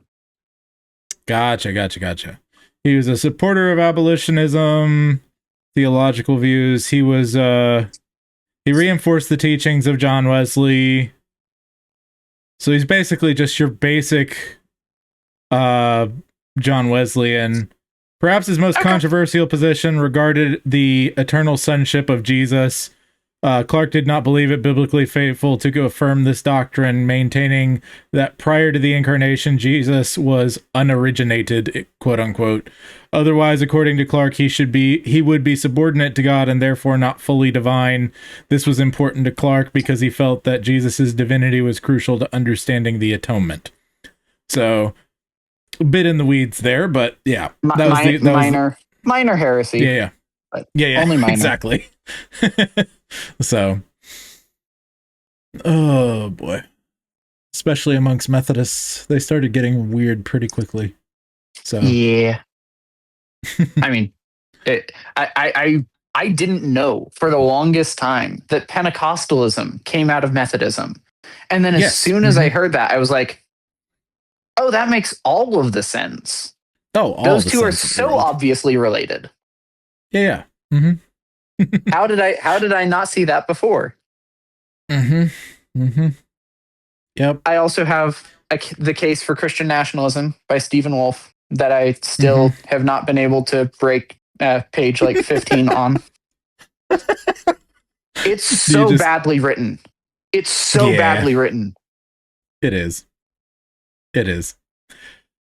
Oy. Oh man. I also have The Unholy Trinity by Matt Walsh. There you go. I'm trying to figure out if all the over the place. Unholy Trinity is the name of the book, or if you're calling 3 of Matt Walsh's books the Unholy Trinity, and I can't tell.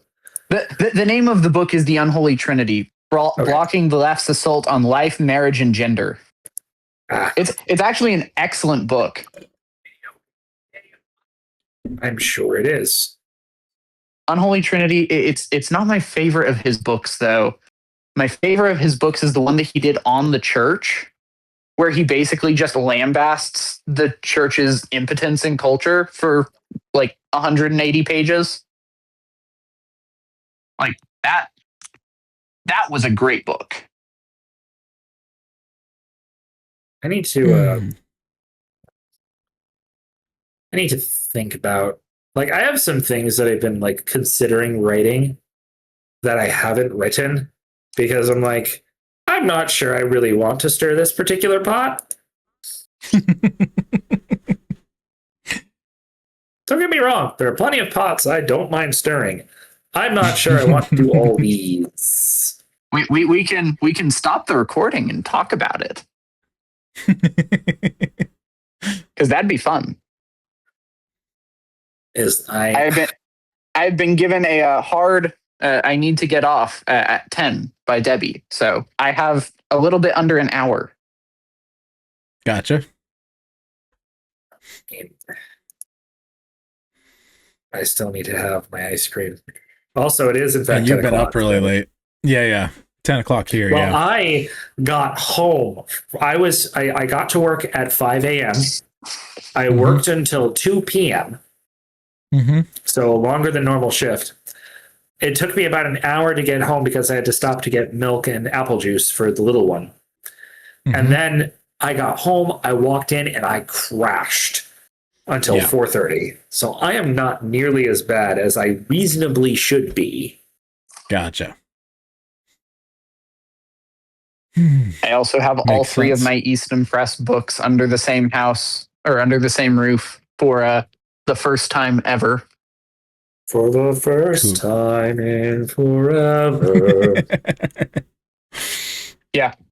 I have the Brothers Karamazov by Dostoevsky, which is a very good book.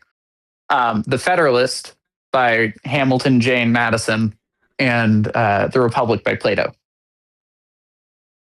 Very good, very good. So, if you ever need to get rid of poetry books, you know where to send them. You got it. I'm starting to collect more often when I see them. I need to send you a copy of Poetics of Orthodoxy by Myers at some point. Yeah, you've told me about that one. That sounds good. It's such a good book. I need to find me a copy of Offering of Uncles that Jason Farley keeps talking about. Yeah, I have one. I think Dad has keep your like copy. 4. Oh, really? Yes, we found them on a like resale site for like $4 each or something. Oh, okay. Gotcha. Oh boy. Got a bunch of Oatmeal Stout books. He's like, what? Oatmeal Stout? That's a term, inside baseball term, meaning like the high church CREC people, like high church liturgy. Smells and bells and stuff. Yeah. I'm like, I know I've heard the term before, but I'm like, I must not be understanding something. Because when last I checked, Oatmeal Stout was a drink, not a book. Yeah, it comes from Doug Wilson basically saying, as far as federal vision goes, which was like a series of idea doctrines, not even full doctrines, but like ideas that came out of a single conference. There are Oatmeal Stout federal visionists, and then there are Amber Ale federal visionists, like with so intensity of drink, basically. He would say he was on the Amber Ale side. So. Yeah. Brendan, Scott that you argued with in my Discord server In the castle. like 9 months ago, that he's Oatmeal Stout. I am also Oatmeal Stout. I just haven't read as much as he has. All right, hold on. Oh, that okay, Scott, not Kurt. I'm sitting here going, Yeah, not Kurt. No. No. Okay, so Oatmeal Stout is like the primary sources. Oatmeal Stout is so. There's a conference at Jesse's church. Actually, it's the church that Jesse was at the time, or Jesse's family was at the time. But there was a conference called the Federal Vision Conference that was basically trying to talk about how the covenant affects day-to-day life of the church. And they released a statement called the Joint Statement on Federal Vision. And a lot of people had a lot of different opinions on it. R.C. Sproul said that it was in serious error. Alistair Begg called it heresy. Like my pastor went after them. That type of stuff. Doug was part of that. Peter Lightheart, if you've ever heard that name, was part of that. Peter Lightheart. They were on like two sides of the joint statement, where Doug was significantly more moderate and Peter Lightheart was saying much more like, okay, we need to actually go back and start reconsidering some of the terminology that they used in the Reformation, because we need to go back to biblical terminology and definitions of these concepts. And a lot of people didn't like that.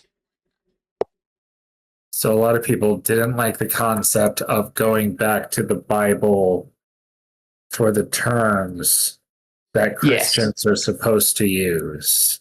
Well, they believed some of them were that way. Some of them were saying just straight up, no, you're wrong to go against these terms because they've been articulated as perfect as they're going to get. So, you know. Okay. Yeah, because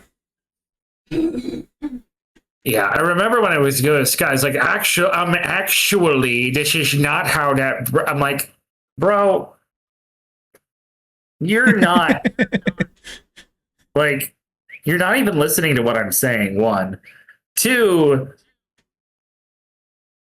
like if I'm sorry if I don't. I have okay. No, we can't go into that right now. We don't want to go on down that road. I desperately want you to go down that road. Well, can I summarize some stuff and you can change it if you think not? I'm literally just did Gemini's summary and I'm just throwing what it says. Traditional view distinguishes between visible church, all who profess faith and their children, and the invisible church, the elect known only to God. The federal vision view would emphasize that we cannot know the invisible church, therefore, theology and pastoral care should treat everyone in the visible church, the baptized, as truly Christian, united to Christ, and loved by him, unless they apostatize. Correct. So that's the objectivity of the covenant. That's the federal vision view, the second one that I said. All right. So that's one thing. Another is baptismal efficacy. You had that conversation with Scott. We don't really have to go into that. But then the next one, yeah. I need to dig up the conversation because I don't even remember what the heck we were arguing about. Well, I'll say it then. So they argue that They argue that every baptized person is in Christ and receives saving benefits, though these benefits can be lost through unfaithfulness. They distinguish this from the Roman Catholic baptismal regeneration, which imparts an indelible character, arguing for a covenantal regeneration, a change in status and relationship, but not necessarily a guarantee of eternal perseverance. Would you agree with that, Alex? Yes, correct. Okay. So that's the second one. Third is apostasy and perseverance. Because Federal Vision teaches that a person can be truly in Christ via baptism and yet fall away, they maintain a distinct view of apostasy. They interpret passages like John 15, the vine and the branches, literally. The branches are cut off and burned, that were cut off and burned were really in the vine, Christ. Therefore, a person can have a genuine relationship with Christ, experience the work of the Spirit, and be sanctified, Hebrews 10, verse 29, yet fail to persevere and end up in hell. The distinction. They often distinguish between the decretally elect, those God chose from eternity past who will never fall away, and the covenantally elect, those who brought into the visible church who may fall away. More or less correct. Yeah. And then D, justification and faithfulness. This is the most controversial aspect. Federal Vision theologians emphasize that faith in the Bible is not merely a mental assent or passive trust, but includes loyalty and obedience, faithfulness. They reject the merit of works, but argue that the faith that justifies is a living faith that is never alone. Some Federal Vision proponents have questioned the traditional Protestant distinction between law, do this and live, and the gospel, believe and live, suggesting that the gospel also contains a requirement for obedience. FV guys, or FV Dark guys, do very much push back on a traditional understanding of the law gospel distinction. Right. Yep. So some people take one or two of these things or like half of one of these things and get lumped into Federal Vision just because they hang out and talk about this stuff with people. And then other guys like fully and completely and totally believe this sort of stuff. And so I am more of the traditional views on these things, but I'm happy to have all of these conversations as opposed to just declaring heresy. And some of the things I believe they're actually more right on, but I think they're kind of talking past each other, saying the same thing in a lot of cases too. The two sides to this, but you know, so well, yeah, it's the issue. Dang it, nobody here was there for that conversation. The issue is that the FV Dark guys are predominantly caring about the here and now. Like it's actually a function of post-millennialism. Like, okay, yes, God is sovereign over all. 5 points of Calvinism are true if you're looking at it from the mind of God. But we're not God, and we can't look at things from the mind of God. So whenever it comes to the here and now, how do we actually look at all of these things? And so you end up with something that is actually a lot closer to like your regular garden variety Arminianism in day-to-day application, but with the benefit of like God is sovereign over all, and you are aware of that, and you take solace in that. Right. So that's what the discussion is. That's what the debate is. And the FV guys got called heretics real early on. Yes.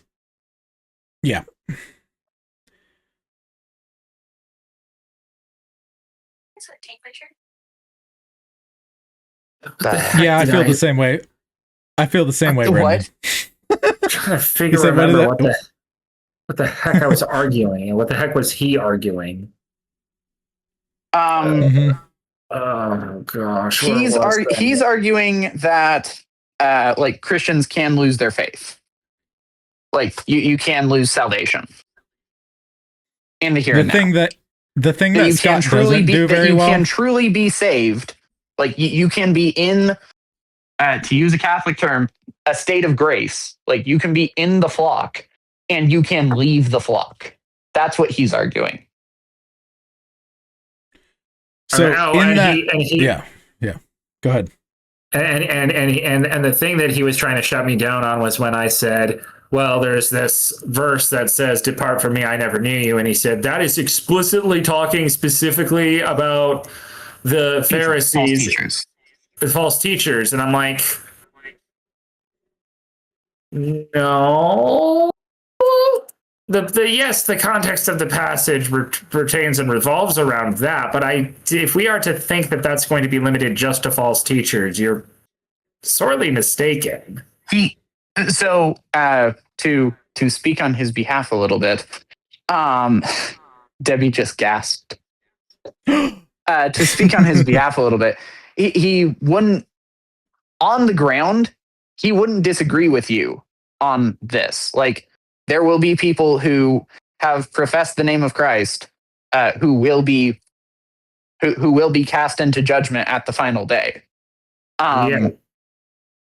He doesn't disagree on that, but he doesn't think that that particular passage is a good proof text for it.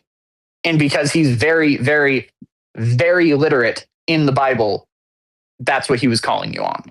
So the big thing here is that, and I've talked with Scott on this, and he kind of acquiesced to what I said, but it was just literally just him and me in passing kind of a thing. If you are defining a Christian as one who is in the visible church, which is what Federal Vision does, because we can't know the invisible church, then what you're saying is automatically true. I'm with that. But you have to understand that not all of the Christian church has that understanding of the term Christian. Right? That's where the disconnect is in talking about these sorts of things. It's a definitional problem. So you can push what you're saying and it be right, but unless the other person has the same definition as you, you're going to look wrong. And he acquiesced to me being correct on that, but we didn't have time to like go further into why he comes at it rhetorically the way he does, right? So but yeah, that's the thing. I'm not saying which definition is correct, because I think both definitions are correct in a vacuum, whichever vacuum you want to go with. Right. But the point being, like, what are we talking about here? Where, you know, yeah. Say what? So, I said, we have a shark. It's kind of a meh vacuum. Exactly. Anyway, not as good as Hoover. No, or Kirby. Okay, there's a fantastic music video by a Christian alt rock guy from the late 80s called Steve Taylor. The music video is for a song called "I Blew Up the Clinic Real Good." Long story short, it's about an ice cream truck driver who realizes that if all of the kids are aborted, then there's nobody to buy ice cream, and so he blows up an abortion clinic. It's fantastic. It's so funny. But in the music video, whenever they pan across the abortion clinic facade, on the door, it's the offices of Dr. Shark, Dr. Kirby, Dr. Bissell, and Dr. Hoover. Wow. Oh my goodness, that is ridiculous. It's kind of great. Steve Taylor is an amazing artist who is not appreciated enough. Mm-hmm. Sorry, I cut you off, Brendan. What were you going to say? No, I mean, I don't really remember. I don't think he's like, he might. I think that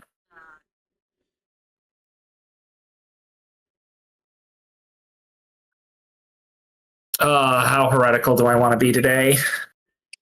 How heretical do I want to be today? This is a theology conversation. Heresy doesn't exist until we stop talking. We exist in whenever you're talking heresy, you are in a quantum state of superposition. You are simultaneously heretical and not heretical. And because we want to be gracious, we assume you are not heretical until you stop talking about theology and leave and go out to your life. And then if you have the wrong opinion, you start entering heresy. But in this conversation, there is no such thing as heresy. You can throw out whatever you want. That's how community works. If we are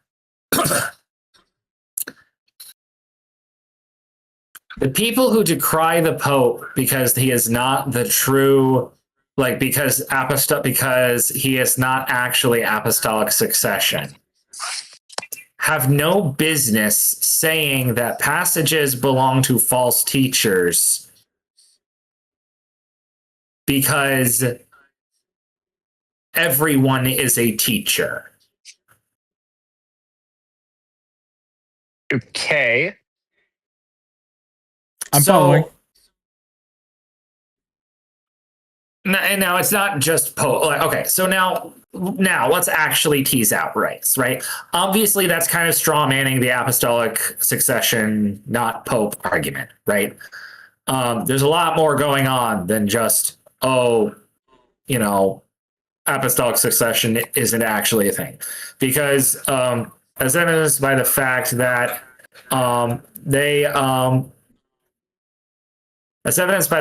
they do apostolic succession for their what's it called, for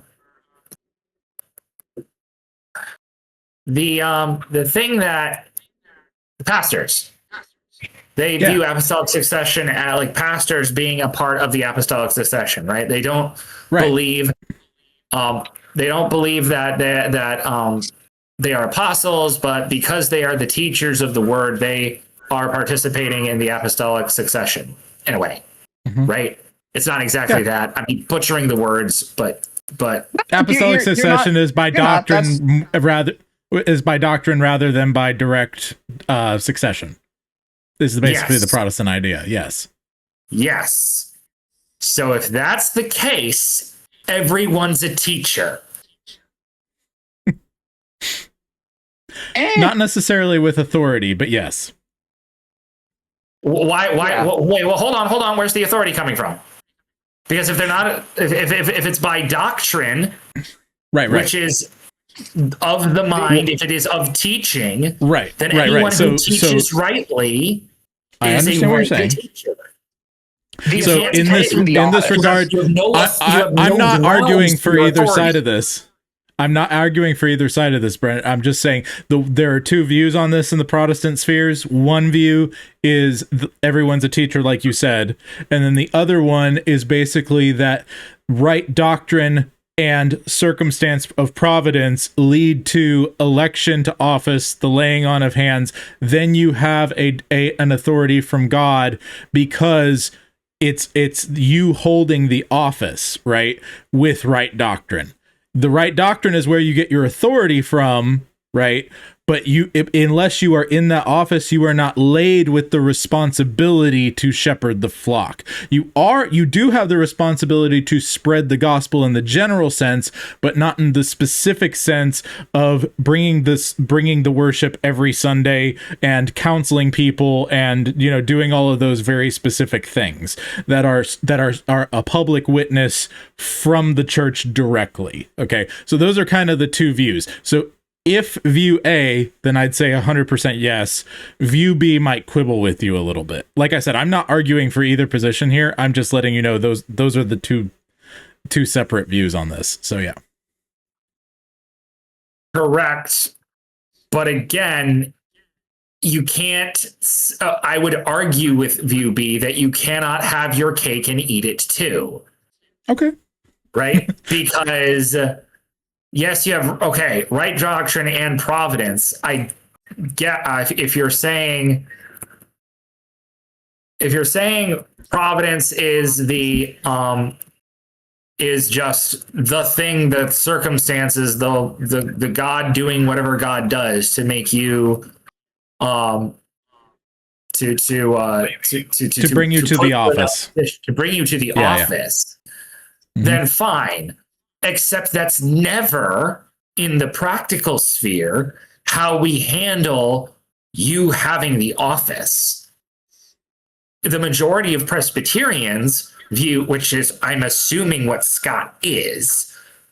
I'm Presbyterian. View the office has to come from somebody else who already has the office. Yeah. There is an apostolic succession that is occurring in that framework. It is not the circumstances. If if a Presbyterian, like the Presbyterians, to their credit, most of them would, if a guy was to go into the middle of nowhere because he wanted to become a hermit, and then a tribe of an unreached tribe stumbled upon him, and he witnessed to them, they probably would have the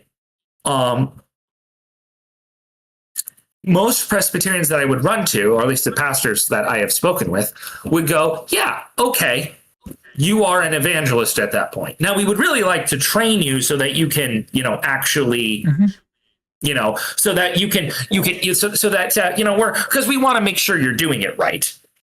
Right.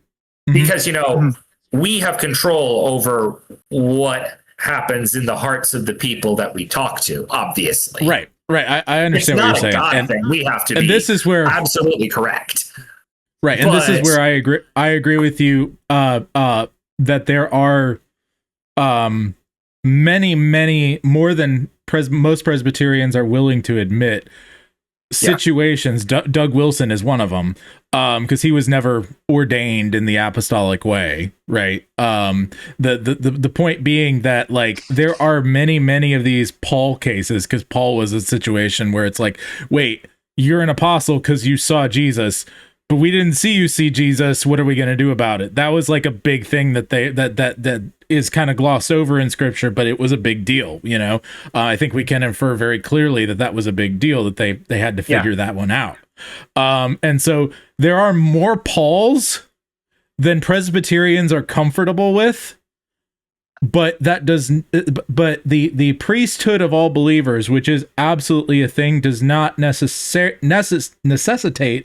the pastorship of all believers, because there are some who are called to a lesser degree, some to more of a degree, and God works outside of our offices and the way that we structure things, but he works in the cracks of what we've set up, and our tradition is not infallible. Our tradition is not, but it, whatever, but it is informed by scripture. And if we don't stand on scripture when it comes to authority, you could literally have some guy stand up in a service and essentially say, just on a practical level, be like, what he's saying is wrong. Come follow me instead. Right. And nobody knows what to do because you don't have protocol for this. So I'm with you, not infallible. Presbyterian polity, not infallible, but it's meant to regulate. Except that we've already said that apostolic succession is handed down by doctrine.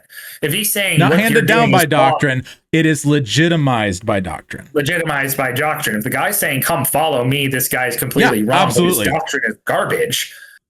Right. There's no argument here. Right. I'm with you. Now, I would also counter that with everyone is a teacher. Not everyone is a teacher in the church. I'm a teacher to my kids. Yes. 100%. I'm a teacher 100%. To the people at my small work. T teacher. I'm a small teacher to my yeah. customers. Yep. I don't want to make a distinction between small T and big T. I think that is one of the reasons we are having so many issues. I can agree. But I think that I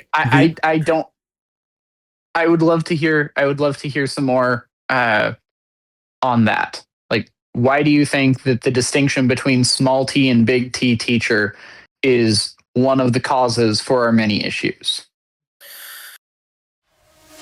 Well, folks, unfortunately, that one legitimately ended on a cliffhanger, and General Joshua David Ling has no clue how to edit it except as a cliffhanger.